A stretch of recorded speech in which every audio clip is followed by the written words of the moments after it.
This is Andrea Roche, and I'm doing my week 6 video log for TKU, my senior practicum. Met tonight, had a great night. It was a wonderful group.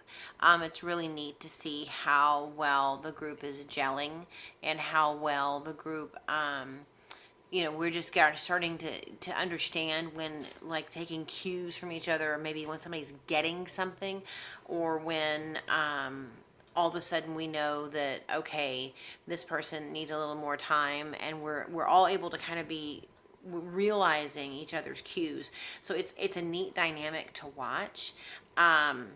It's a wonderful book, great curriculum. Tonight was about grief and loss, and not necessarily like someone dying or like losing a spouse or a loved one. It was about when you have to die to certain things, like losing your job, losing a home, losing a dream, things like that. And it was just incredible.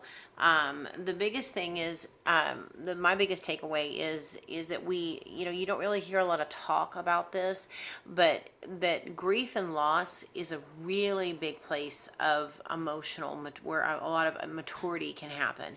And again, it's all how it's handled, right? If you just stay stuck in that place, then of course the maturity isn't going to move forward. So the spiritual, your spiritual maturity isn't going to grow, because your emotional health, you're stuck.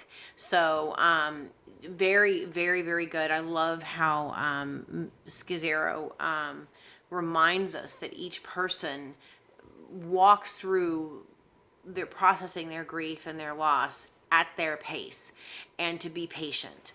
I think we tend to want to tell people to just get over it, and and like he was saying in the book, we end up with a church full of leaky Christians. And what that is it's Christians, they've not really dealt with everything, like they've stuffed it, and because they need to buck up, and I'm reading my Bible enough, and I have faith, and it's all going to be okay. All things work for the good of those who love of those who love him.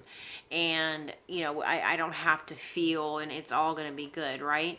Well, you end up having what he calls leaky Christians.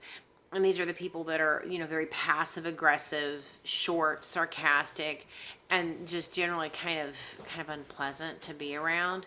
So we and he explained that that's a lot of quite a bit of the source of where that's coming from, is just that they've just not dealt with these emotions, and those emotions are going to come out. They're either going to come out in a healthy way, or sideways. So it was really, really good, and I love it. It just gives you a perspective when you're walking through church and you're seeing people. It just reminds you to be mindful of what people are going through, and to be patient, and to be kind, and to love. So enjoying this a lot. We'll be attending Kairos at the Kings. Dr. Grammer has given me the okay to count that for some of my hours. So if things are just moving along. This is Andrew Roche for week 6. Bye-bye.